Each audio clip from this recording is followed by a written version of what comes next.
Bonjour, j'espère que vous allez bien. Moi, je me porte super bien. Content de vous retrouver dans cette autre présentation.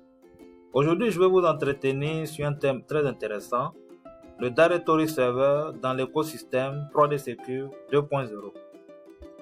On rentre directement dans le vif du sujet. Ici, en fait, pour ne pas que la vidéo soit très longue, nous allons en fait la présenter sur deux parties. D'accord? Les objectifs de cette présentation: qu'est-ce qu'un Directory Server?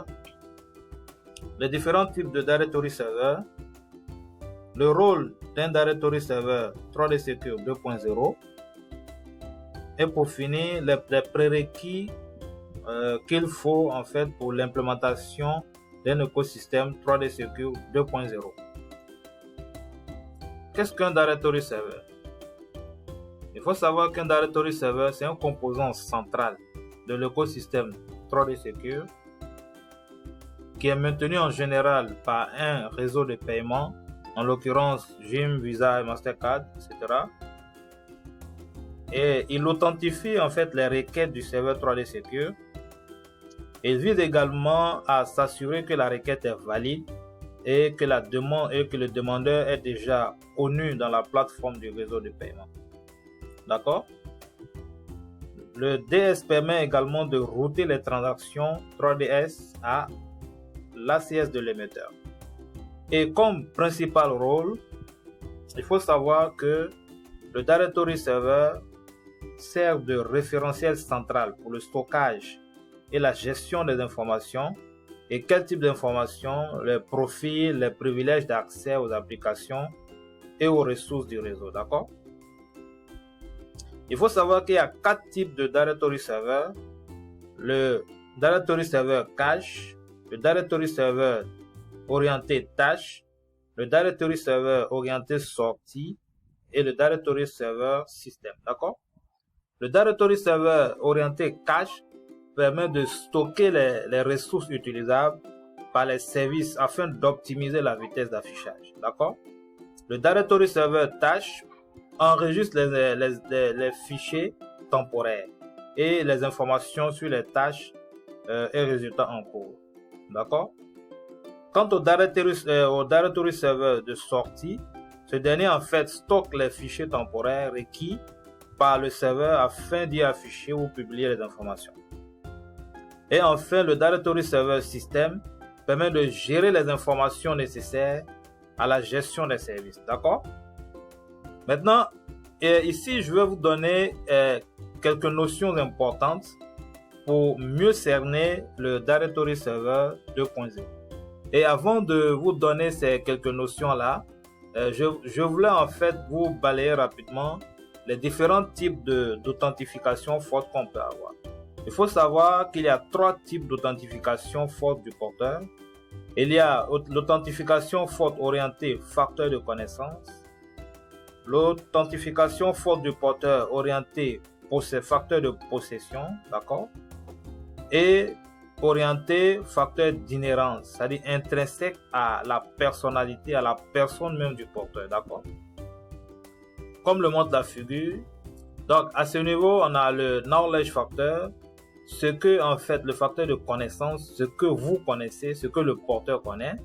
Ça peut être un mot de passe, une question de sécurité, un PIN, ou alors un facteur de possession, quelque chose qui est possédé par, on va dire, le porteur.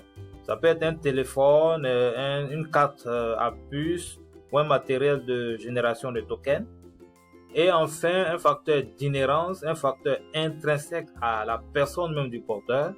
En l'occurrence, une empreinte digitale, une rétine ou bien en fait le visage, le faciès en fait du porteur, d'accord? Maintenant, une notion très importante, c'est le 3DS Requestor.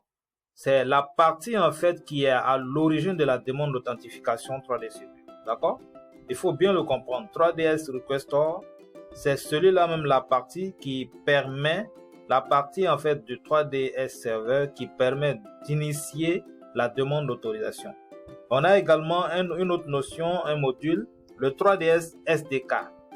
ou qu'on appelle également le mobile SDK.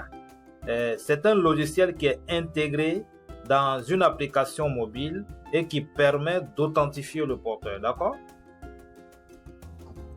Une autre notion très importante, c'est le 3DS Server, le serveur 3DS. Celui-là, en fait, fournit l'interface fonctionnelle des flux 3D Secure. C'est-à-dire, en fait, il va permettre l'échange entre le, on va dire, c'est celui-là, en fait, qui permet d'échanger avec le Directory Server. Et également, il fournit l'environnement 3DS Request Store, qui permet, en fait, d'initier l'authentification. Et également, à ce niveau-là, le 3DS Server permet de collecter les données et tout ce qu'il faut, en fait, pour favoriser, faciliter, en fait, les demandes d'authentification et les validations d'authentification, etc. Et en même temps, il offre une protection des différents messages qui sont échangés, d'accord? Une notion très très importante que j'ai voulu vraiment vous partager dans cette rubrique-là, c'est l'Attempt Access Control Server, AACS, d'accord? Et qu'est-ce que c'est? En fait, à l'image de l'ACS, qui authentifie et valide, on va dire, valide l'authentification du porteur. Ici, l'Attempt Access Control Server, quant à lui, permet en fait de générer une réponse aux tentatives d'authentification du porteur, d'accord, qui ne sont pas bien soldées. Et ensuite, en fait, il génère un CAVV, un Card Holder Authentication Verification Value, qu'il envoie au marchand afin qu'en fait, il soit transmis dans l'autorisation envoyée à l'émetteur, d'accord? Et l'Attempt Access Control Server peut être exploité du côté de l'émetteur ou alors du côté du processeur de l'émetteur ou du réseau au compte de l'émetteur. Une autre, comme on l'a dit tout à l'heure, le 3DS Request Store qui initialise l'authentification, qui permet l'authentification du porteur. Et il faut savoir que cette authentification, il le fait en 3 phases, d'accord? Il a la phase d'initialisation de l'authentification qui le fait par le biais d'un de ses composants, d'un composant en fait du serveur 3DS, l'Active Server, qui initialise en fait l'authentification, d'accord? Et à la phase d'exécution de l'authentification menée effectivement par l'Active Server, qui exécute l'authentification. Et il faut savoir comment il y a deux types de flux deux méthodes d'authentification. Il y a le frictionless et puis il y a l'authentification avec challenge. Et à la phase, la troisième phase, c'est obtenir le résultat de l'authentification. D'accord? Donc, initialiser l'authentification, exécuter l'authentification et demander le résultat de l'authentification. C'est mené par le 3DS Request Store. D'accord? Comme en fait le montre la figure, tout ce qu'on vient de voir là est résumé là. Donc on a le serveur 3DS qui est là à ce niveau et on a en fait à ce niveau-là le 3DS Request Store qui initialise la demande d'authentification. Tous ces composants là peuvent être dans des API, d'accord, qui sont chargés du côté du marchand, ou bien carrément en fait qui sont au niveau de l'acquéreur. Donc, à ce niveau, une fois que le client émet la demande de transaction, donc le 3DS Request Store va initier la demande d'authentification et en même temps, à ce niveau, le 3DS Server initie également la demande, envoie la demande de transaction 3D Secure. Donc, toutes ces deux requêtes-là sont transmises au Directory Server. Donc, on va s'appesantir sur cette partie. Donc, le 3DS Request Store envoie en fait la demande d'authentification à ce niveau et la demande de transaction aussi. Le 3DS Server envoie également la demande de transaction 3D Secure. Et tout ça est envoyé au Directory Server.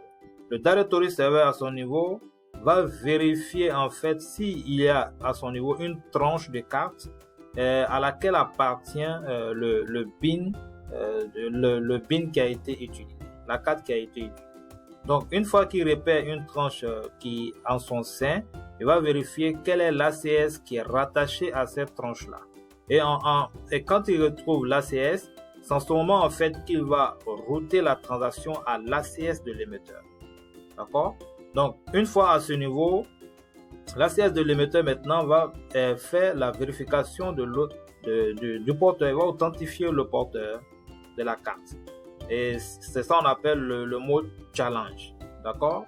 Et il peut y avoir des cas où il y a une certaine confiance avec en fait le site, ou bien il y a une certaine confiance avec le client.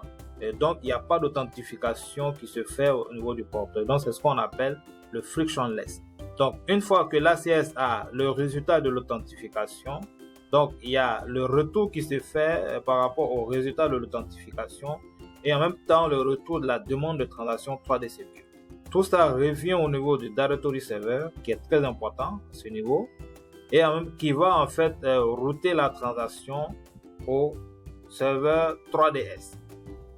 Et c'est le serveur 3DS maintenant qui achemine en fait les informations à l'acquéreur. Et l'acquéreur maintenant en fait va envoyer la demande d'autorisation classique à l'émetteur.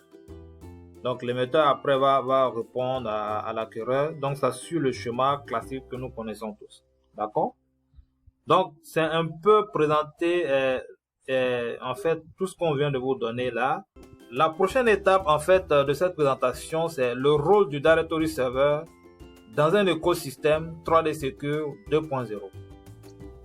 Donc, à ce niveau, nous allons nous arrêter pour la première partie de cette présentation. Dans la seconde partie, nous allons entamer par le rôle du Directory Server dans cet écosystème et en fait donner en fait les prérequis qu'il faut pour l'implémentation de cet écosystème-là. Sur ce, merci beaucoup pour votre écoute.